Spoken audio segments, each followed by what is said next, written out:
हमारा जो ये डेमो सेंटर है प्रतिमा, ये बहुत अहमियत रखता है क्योंकि हमने एग्जैक्टली कोशिश की है कि हम रेप्लिकेट करें जहां पर ये हादसा हुआ, ठीक उसे बताने की कोशिश करें कि दरअसल ये हादसा किस तरह से हुआ। जो शुरुआती रिपोर्ट हमारे पास आई है, जो शुरुआती रिपोर्ट सामने रखी गई है, जिसमें तमाम 1-2 नहीं 8 से 9 रेलवे के बड़े अधिकारी सब मौजूद थे, उन्होंने जो रिपोर्ट सामने रखी उसके आधार पर हमने ये डेमो सेंटर तैयार किया है।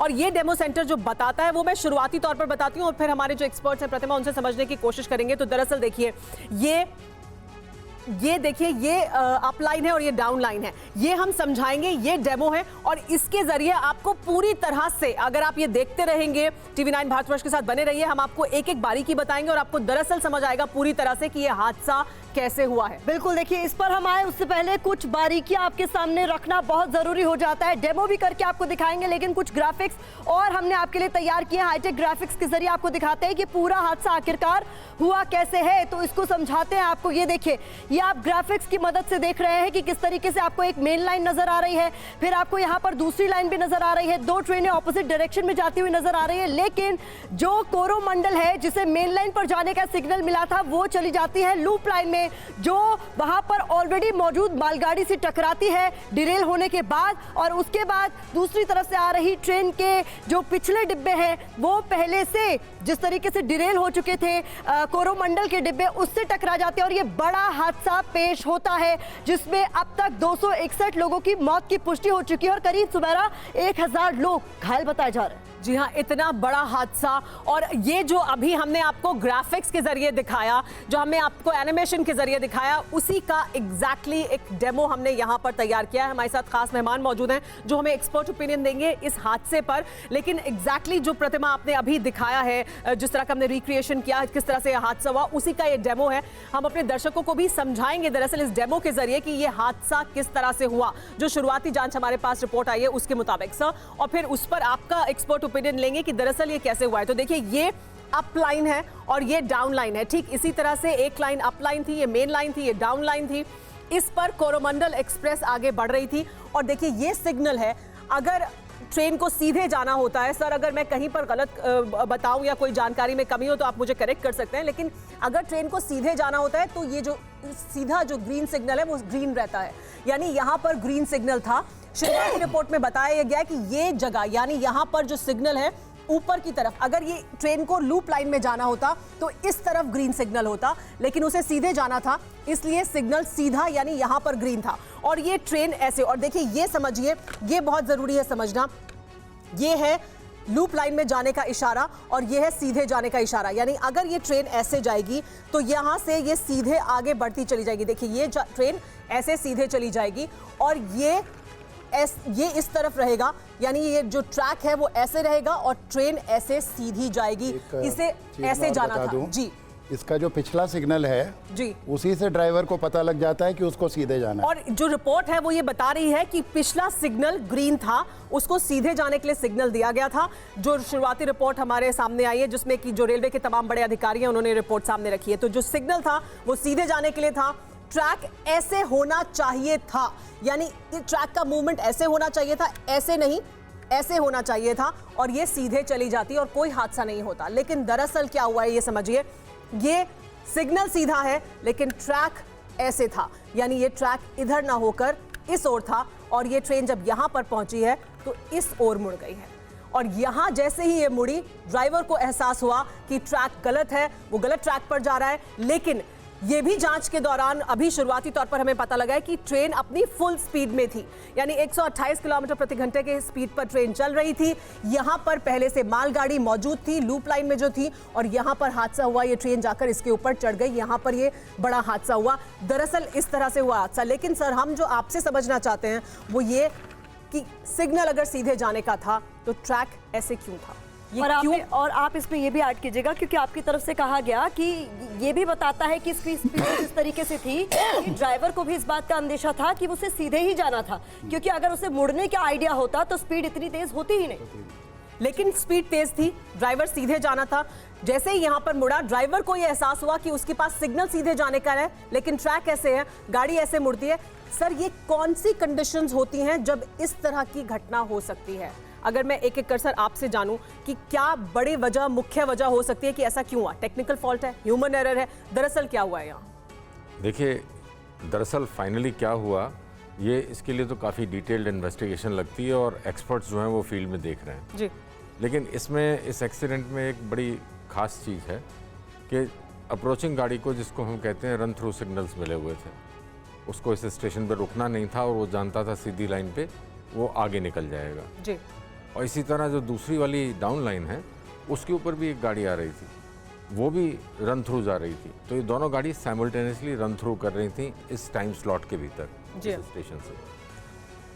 तो ड्राइवर का अपने मुड़ने से पहले ब्रेक लगाने का या समझने का कोई स्कोप नहीं था और गाड़ी की स्पीड करीब 120-130 किलोमीटर है जी। तो 30 से 35 मीटर्स पर सेकंड उसकी नज़रों के सामने से गुजरता है।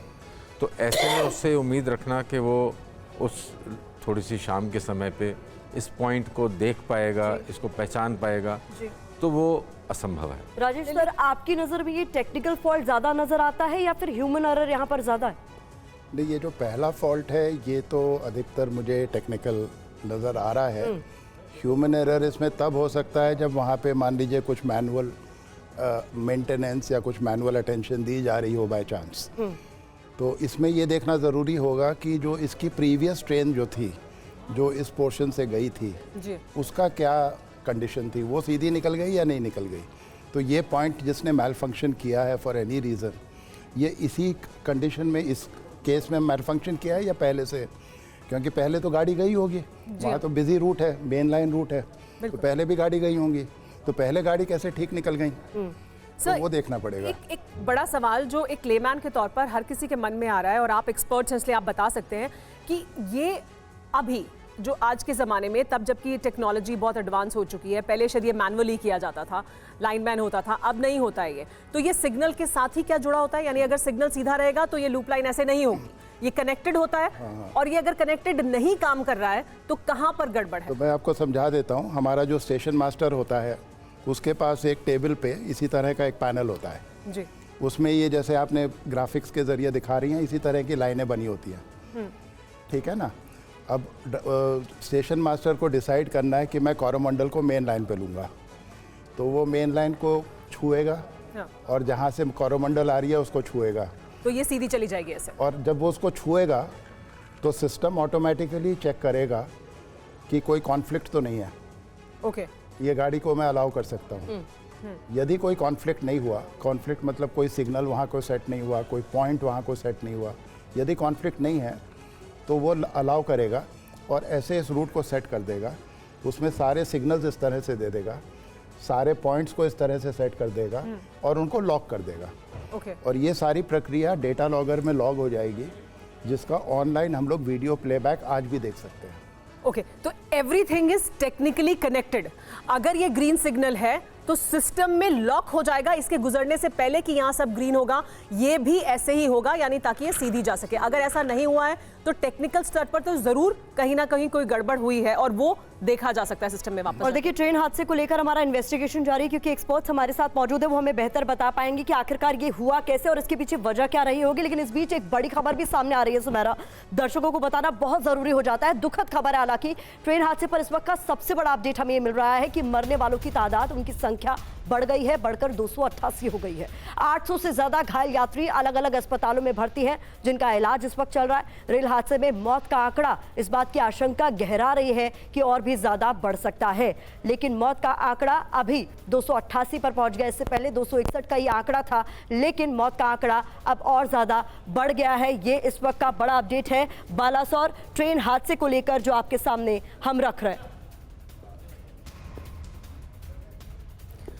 हमारे साथ TV9 भारतवर्ष संवाददाता कुमार कुंदन और रविशंकर दत्ता जुड़े हुए हैं, जो लगातार इस खबर पर नजर बनाए हुए हैं। सबसे पहले रविशंकर दत्ता का रुख करते हैं, जो ग्राउंड जीरो पर ही मौजूद हैं। रविशंकर, अभी क्योंकि जो आंकड़ा है, अभी जो ताज़ा जानकारी है, ये उसके मुताबिक 288 तक पहुंच चुका है मरने वालों का आंकड़ा। प्रधानमंत्री वहां खुद पहुंचे थे।